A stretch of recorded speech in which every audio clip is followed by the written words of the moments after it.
Hey y'all, Kevin Hutchison here with Realty Austin, and I am grateful to be a part of Stories Inside the Man Cave, a homegrown podcast just like my own business.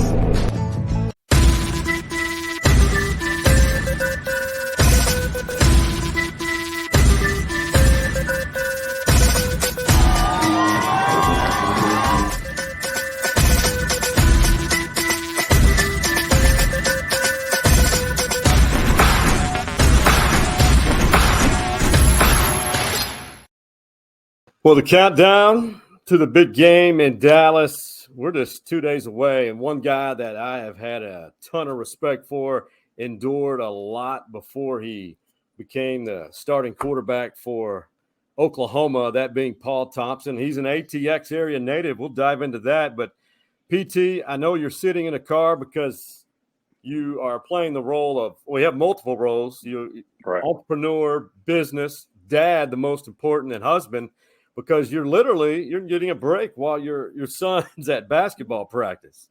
Yeah, he's running around just a couple feet behind me in the gym, and this is life now. So my wife is actually at the she took my daughter, because my daughters are playing soccer at Edmond Soccer Club. So they went down to, I believe it's in Norman, but OSU I think are playing soccer this evening, so they're down at that game. I'm over here at practice, so we're two trains just passing in the night, usually after work. It's hi, bye, love you, kisses. Hey, I'll see you later on tonight, maybe, unless you're asleep. And so that's just kind of where we're at. So 3 kids, my girls are 8, my son is 9, he'll be 10 here in a week, and this is life. it's a great life. And you and I were talking before we started recording this episode that so many things have changed in a short period of time, changed for the better, because it just seems like yesterday, honestly, 2006, when you led Oklahoma to a Big 12 championship. And before we move forward, I just want to give a quick shout out to our primary sponsor, Jim Saxton, State Farm Insurance Agency. ATX OG was a former Westlake quarterback. His dad was a Heisman finalist at Texas, and he followed his dad to Texas. That was back when the option was still prevalent. Jimmy, now he and his dad is he passed away, and Jimmy is still providing that same great service. So give Jim Saxton a shout for all of your insurance needs. Of course, Paul Thompson, a guy, and I want to bring up what we call his other resume, not his professional one, but what he's accomplished while in Oklahoma Sooner. This kind of gives everyone a perspective of who this guy was, and look at it. He's a former Leander Lion. I can't remember. Did you play for Coach Gideon? Is that who you played for at Leander? Yeah, yep. So Coach Gideon, so he was the offensive coordinator. Okay. At the time. So obviously Blake Gideon's dad. So Blake and my brother were actually ball boys. Wow. Jim Skinner was our head coach. So he had actually come over from Killeen Ellison. He coached Tommy Harris. And so we were kind of trying to do this transformation because, as you know, Leander High School just wasn't competitive for decades and decades and decades when it came to football. And so, they ended up so Tom Flood was our previous coach. They ended up getting rid of that entire staff, brought Coach Skinner in, new type of attitude. And we went on, and our senior year made the playoffs, ended up losing to Killeen in the first round.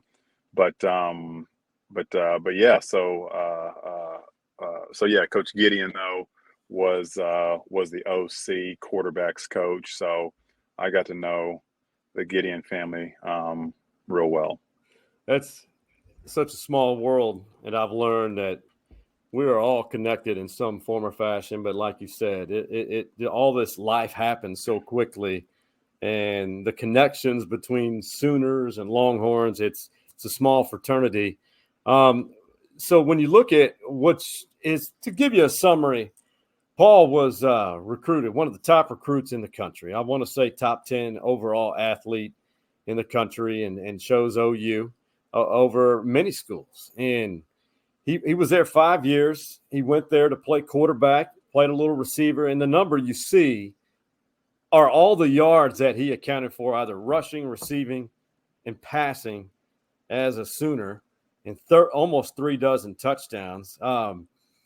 If you were to look back, when you look back at what you accomplished at OU and what it has vaulted you in life, what stands out? I mean, there's a lot of great memories, and because if you think about when Bob Stoops arrived to even now, it's unreal what that program's achieved, the stability.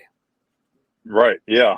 When you look at, here over the last 20 years, 22 years, as far as consistent program, there hasn't been a program as consistent as Oklahoma's been, right? Every powerhouse you can name has had, 4 or 5 seasons of irrelevance.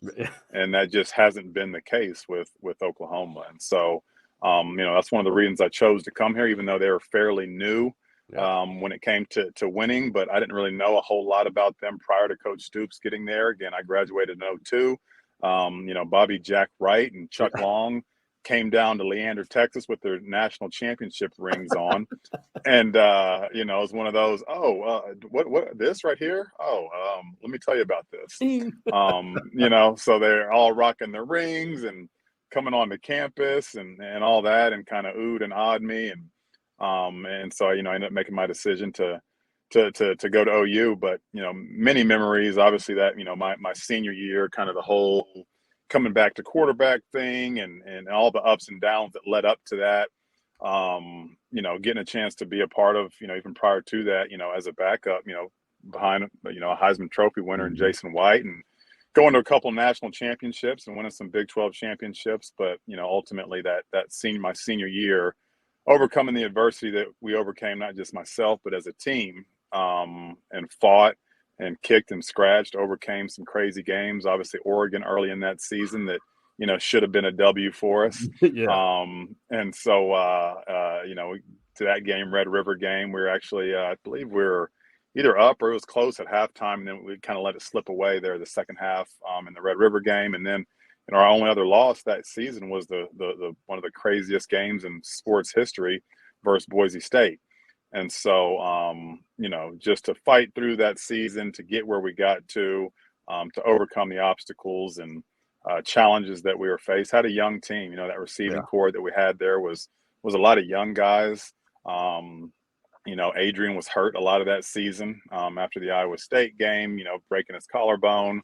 And so we kind of had to push through the rest of that season without, one of the better running backs to ever play the game. And so, guys like Alan Patrick stepped up, Chris Brown, other guys as well. So when it comes to memories, I mean, that's one that season, really sticks out for me, obviously for what all it meant.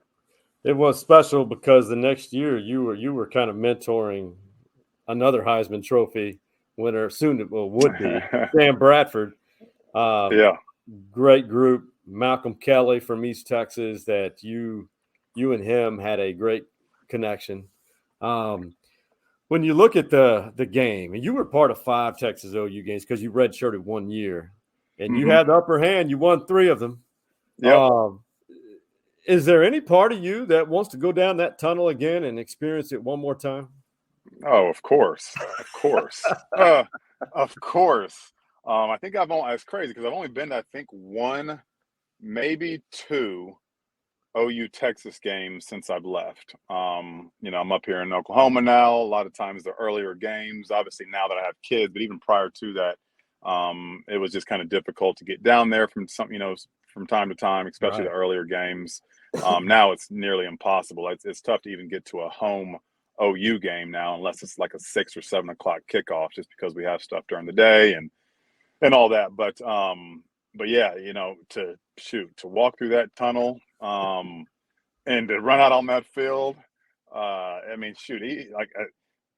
any field, anytime I talk to, when I get a chance to talk to, these guys either coming out of high school or even some of the guys that are at OU, I'm like, you do not take this for granted. No. At all, regardless of where you're at. Any tunnel, I don't care what tunnel you're running out of. It could be an away game somewhere like this.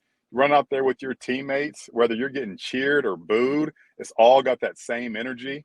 You love both sides of it, and so it's a feeling unlike any other, something I'll never be able to recreate again. So you fast forward, and you kind of, it's really bizarre to me, the longevity, the sustainability. You were there when Brent Venables was the defensive coordinator, and he did a hell of a job. I mean, great coach, high energy, and he's still that way. So I've been on a couple of calls with OKC radio stations, and you'd think from afar that the sky was falling in Norman because of there was, I can't remember. Did you guys weren't 0-2 in conference play? In 06? No. So our only loss was Oregon. That's right. So it was the 09 team, I think, that started 0-2 in conference play, but ended up winning the conference. Okay. Yeah. Or no, 2010, something like that. Yeah. So ours was just Oregon, and then our first conference loss was to Texas in the Red River game. That was our only conference loss. That's right. You guys went on a tremendous run. So what's the feeling there? I mean, I hate saying this because I loved my time in the media, but you don't always get the right impression, if you will, by watching what the media reports. Is what we're seeing. Right. I mean, from a former player who's a devoted Sooner, what's reality, what's not? Yeah, so obviously the sky is falling outside of that locker room, right? The sky is falling. People are jumping ship. Venables needs to be fired. I've heard it. I've heard it all, right? So it's mayhem. There's blood in the streets. So it's always way more dramatic on the outside than what's actually going on inside. Now, 100%, there needs to be some concern. I mean, we're 0-2 in Big 12 play. We got a tough opponent, a rivalry game coming up. You get to 3-0 or 0-3. We've pretty much shot ourselves in the foot for the rest of the season already. And we're just getting started in Big 12 play. So you lose energy. You lose motivation. What do we have to play for? Every year you start off with goals that you lay out there. Right now, inside that team, I promise you, Coach Venables is saying, hey, we can still win this conference, right? The chips got to fall, but we're far less out of control of that. Some chips got to fall our way, but, a lot of our goals are still there. And so you turn around, you win a game like the Red River game versus, again, a pretty good opponent. Obviously they had the tough loss here 2 weeks ago to Texas Tech, but fought hard with Alabama, and then played real well versus West Virginia. And so within the program, I promise you, they're trying to remain calm. they're trying to remain calm, under control. I know the coaching staff is reiterating that to the players, and giving them something to play for. You got to have that carrot out in front of you to get out there and play. So I promise you, the coaches have pulled out all the carrots, and they're all right there. So again, 3-2 overall, 0-2 in conference hurts, but still some opportunities here to right this ship and get on the right track. And just pride, go out there and have a solid game versus Texas, and bam, next thing you know, you're 4-2, some chips fall some ways, and hey, maybe there's a shot here towards the end of the year for a Big 12 championship still. And this game can really change the direction of a season, and that's what Coach Venables was saying. Keeping everyone on board, and And this is Coach V right here. I mean, remember, this guy's a first-year head coach, and you'll like what he had to say. You've probably already seen this, but Coach Venables is saying, listen, everything's positive in the locker room. Our guys and how they've responded, and the challenge, to them was, there's a lot of teams that go through, every season, whether it's NFL, NBA, Major League Baseball, certainly in college, that we've all been a part of. A year ago, I was on a Clemson team that was 4-3, and everyone wanted to burn everything down. And we got the worst players and coaches in America in the history of the game, and that's having been to 6 straight playoffs and 4 of the last 6 national championships and 6 straight conference titles. So, but that team made a decision to get better and not allow themselves to be influenced by the outside noise, only be influenced by straining to do everything you can to improve. See, and that's what you got to deal with right there. I mean, it's simple. Don't listen to the outside. But I can't blame people for liking Austin. The perception is what you see. It's not always reality. Yeah. Yep. It is, and that's and that's the outside. That's their job. I mean, it's the news, the ESPN, the talking heads. That's their job, and at the end of the day, OU's put themselves in a position here to have to answer those questions. Yeah. And so it's part of it. They're going to praise you and talk you up when you're doing good, maybe overpraise you, and they're going to talk down on you, maybe over talk you down when you're doing bad. So it's the name of the game. The coaches understand that. It just is what it is. So like I said, within the program, within those walls, those locker rooms, it's a far different message. 100% it is. And down here in Austin, I feel like Hudson Card has done a tremendous job, and you take special interest in QBs because you are one, and we're one and always will be your entire life. Paul Thompson, QB, it's on your long list of titles. So Quinn Ewers started out the year really well, then had that injury in the second quarter against Alabama. Looked pretty good. He's the clear QB1. The word is that there is a chance that he could start against Oklahoma. Before I hear from you, real quick, he was asked, Steve Sarkisian was asked about that this evening, and you could tell he's holding back because he doesn't want to answer it because he had told the media, hey, I'll tell you about the quarterbacks because it's been asked at least 3 or 4 times. Both of them had a really good week of preparation.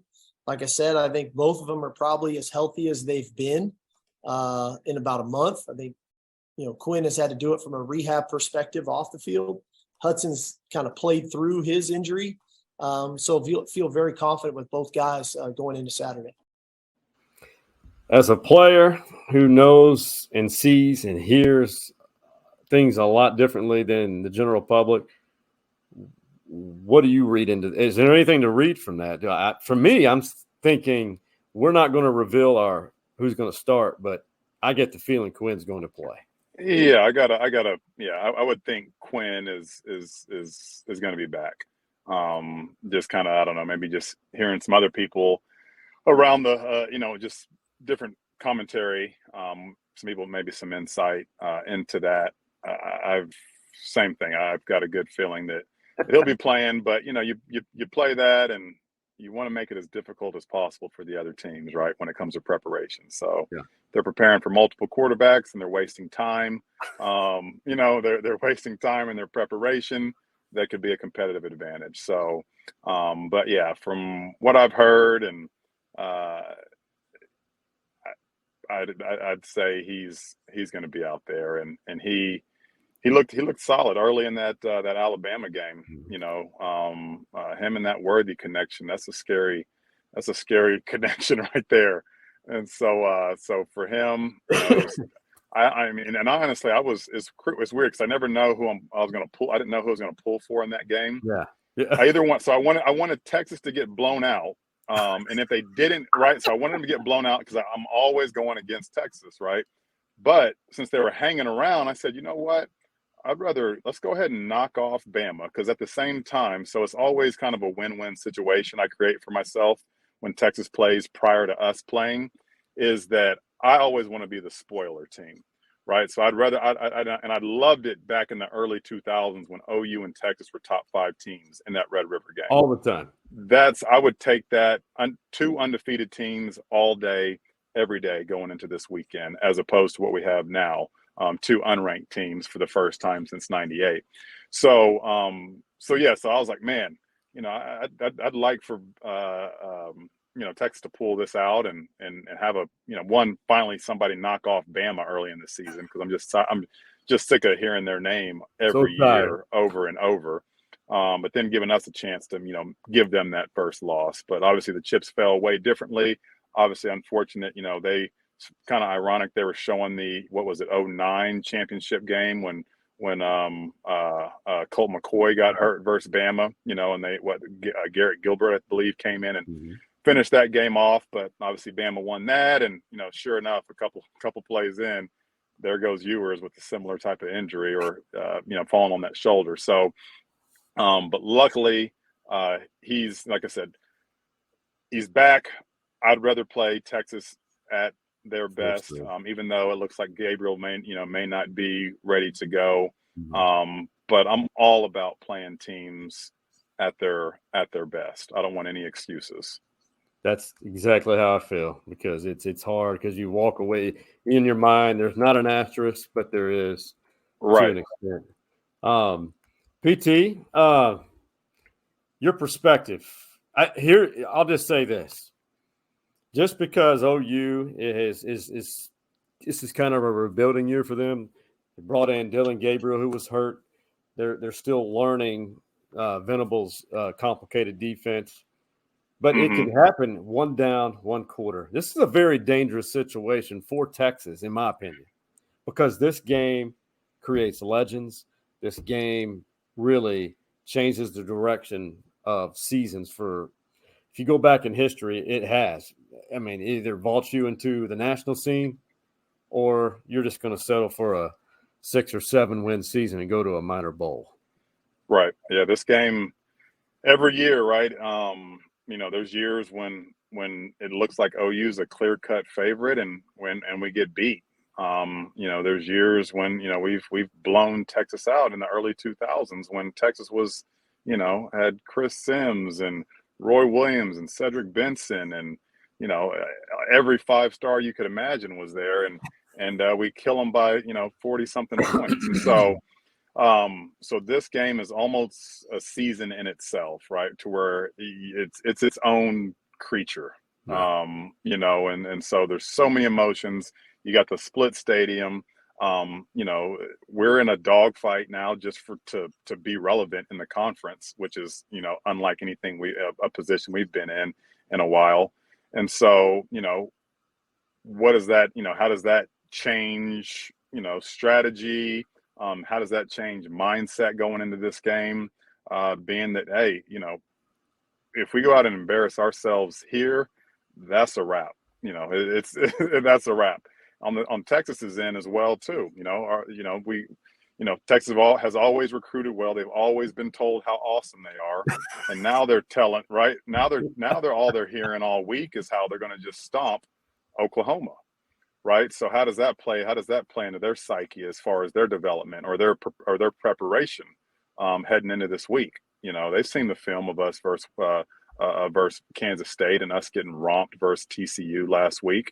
And so are they going to have that same edge as if we were coming into this game undefeated, and everyone was talking about how this is going to be five in a row versus Texas?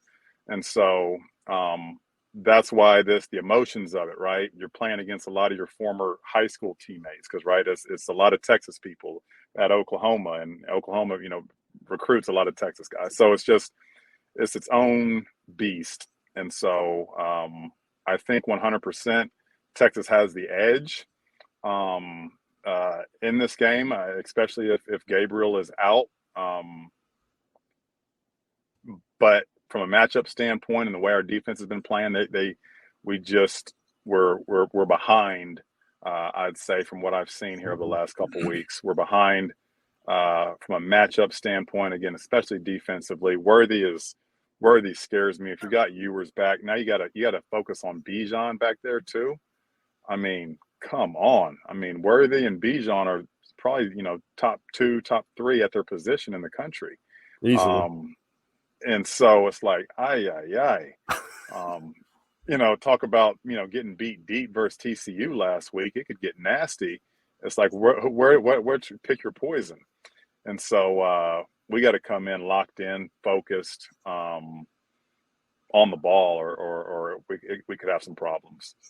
I'll tell you what, Texas fans, I don't think there's a lot of trash talking from Texas fans. The ones who are doing it because they just love trash talking. But the real Longhorn Nation, so to speak, I believe they're just in silence. They're like, this we've not, some of this, even there's a generation that's never seen Oklahoma experience this ever. Yeah. A younger generation have never seen an Oklahoma team experience this. Yeah. This is uncharted waters for sure. And so how do they respond on both sides? Where are we at? Roll the ball out there and let's see who scores more points. Let's go. Hey, you mentioned Worthy and Quinn. Well, you had a very similar connection with their guy Malcolm Kelly, and he is a talented guy, coaching in college football now, but still to this day, that rap that he did freestyled in the locker room after y'all beat Nebraska. This is who he's referring to when Malcolm said a certain lyric. This is an honor, and this is kind of a video that I had put together, but I trimmed down because he belted it out, recreated it as the TCU assistant. I just took the part about you. So those of you watching, he says that. And this is who he's referring to when he did this. Yeah, my pants got a sag in my jeans. Let me sit sideways because I'm steady coming. PT throwing that ball and it's humming. I'm a gon' catch. That brings a smile to my face every time because that's when I arrived there. And then, what's funny is, PT, I covered Malcolm before I moved to Oklahoma City. I was working in the TV market in East Texas. And those rivalry games between Lufkin and Longview. Yeah. And that's how I was introduced to Malcolm. How often does that come up when that freestyle in that locker room after the Big 12 championship? All the time. All the time. And it's crazy. There's been a resurgence like this here over the last 5-10 years where it was like this new generation discovered it. It's almost like it was rebirthed, to where it just everybody. The Big 12 championships seemed like the last couple of years, right? They were singing it after the Big 12 championships. And what's crazy is Malcolm used to do that after a lot of the games. It wasn't just the Big 12 championship. Yeah, he would do that all the time. Would get big 6'8" Willie Rowe. He would hop on he'd flip over a trash can. So that's the beat you hear in the background. He would always find the trash can, flip it over. He was the acoustics, and then just let Malcolm go.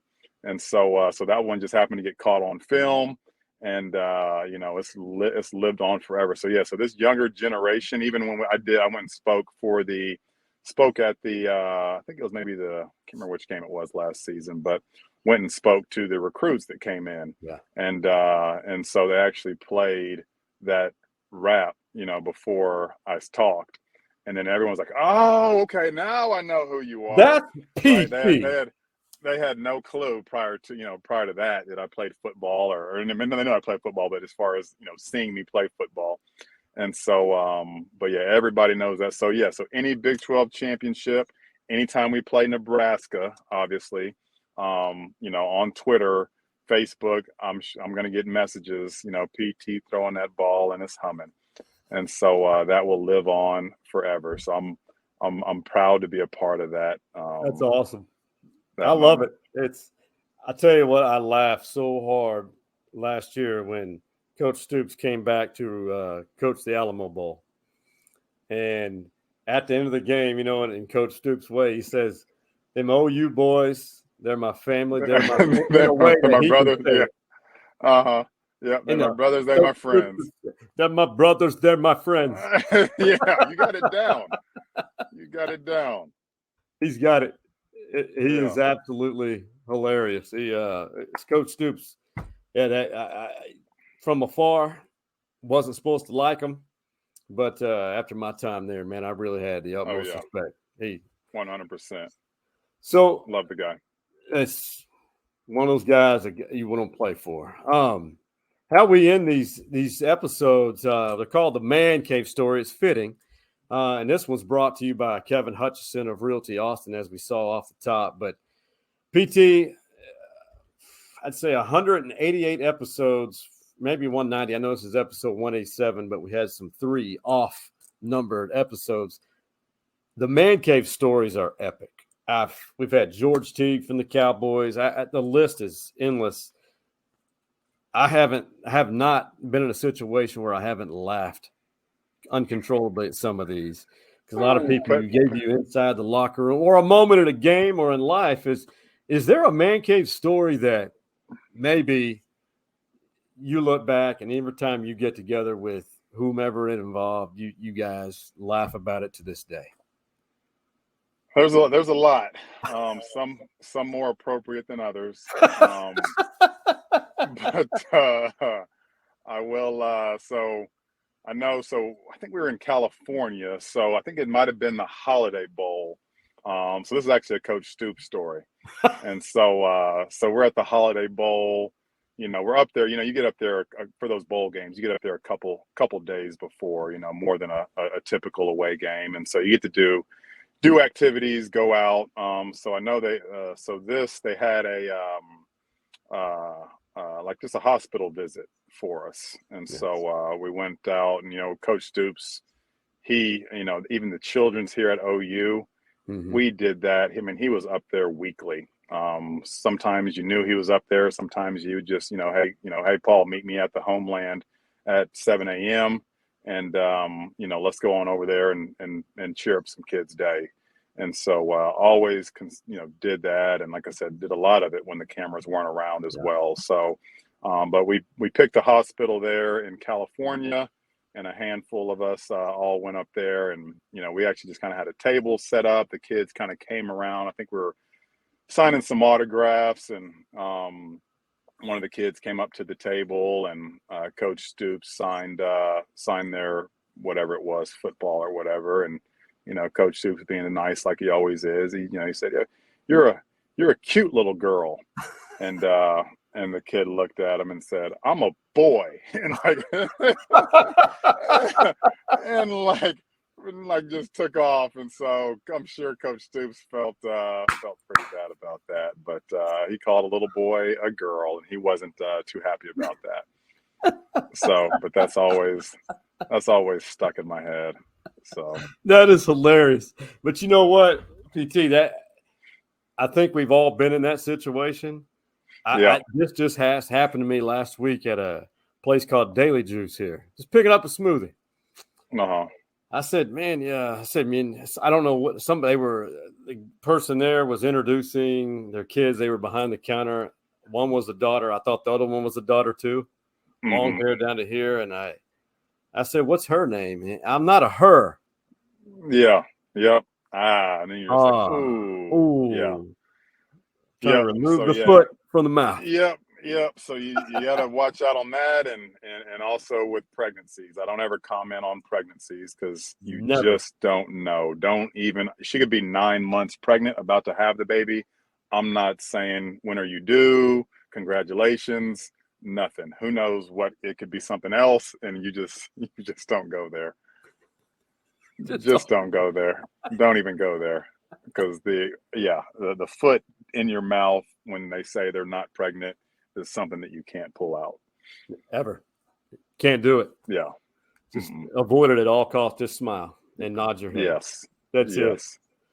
PT, it has been a pleasure, man. And this is I think we can agree it's the best college football rivalry in the country. Oh yeah. Yeah. Little biased, but the stadium, from the way it's halfway in between, Traditionally, these are ranked teams, top teams. And so it's the best rivalry in college sports. And I think that'll prove a lot this weekend, just because it'll be two unranked teams and it'll still be electric. Yes, it will. And so, that says a lot to what this game means and to these teams and to this fan base, that, again, this is to make or break your season. And that's the case almost every single year. And it's must-watch television for you. You got to see it up close and really contribute to it and experience it a way that 99.9% of people never will. And man, I'm glad that it connected us, and in some way, and in some way now, we're Austin boys, and really proud of you for what you built outside of football, man. It was never any doubt. We knew PT was going to be something out of it. You were going to achieve a lot. Yeah, I appreciate it. About it. I got to try to get up there. I do miss my time in Edmond. I will say that. Yeah, when you're up here, hit me up. We'll grab a bite for sure. 100%. And I know where you'll be at 11 a.m. Saturday. I will be. We're not leaving until 5:30 a.m. Saturday. We're actually going. Are you going? Okay. Nope. I'll be sitting at a basketball game with my phone out. Being a All-American dad. So luckily the games I think they're just like 14-minute halves, but it'll be done at 11:45. So I'm sure it'll be maybe end of first or so. Yeah. And I'll get to actually watch the rest of it, but I'll have my phone sneaking. So hopefully I'm not, yelling and screaming when we're turning the ball over on offense. My son, and I'm cheering because OU scored. That's being the best dad imaginable. Man, I don't know what to say except for, man, hopefully it is a great game. Last year was phenomenal, but the ending was only good for the other side of the Red River, the crimson and cream side. But man, we'll keep in touch, and for sure, you're a legend of the game for sure. I appreciate it. Absolutely. We'll be in touch. And for PT and the OG Man Cave boys, that being Hardball Hards, Big Mike, and Coach Mo, we out.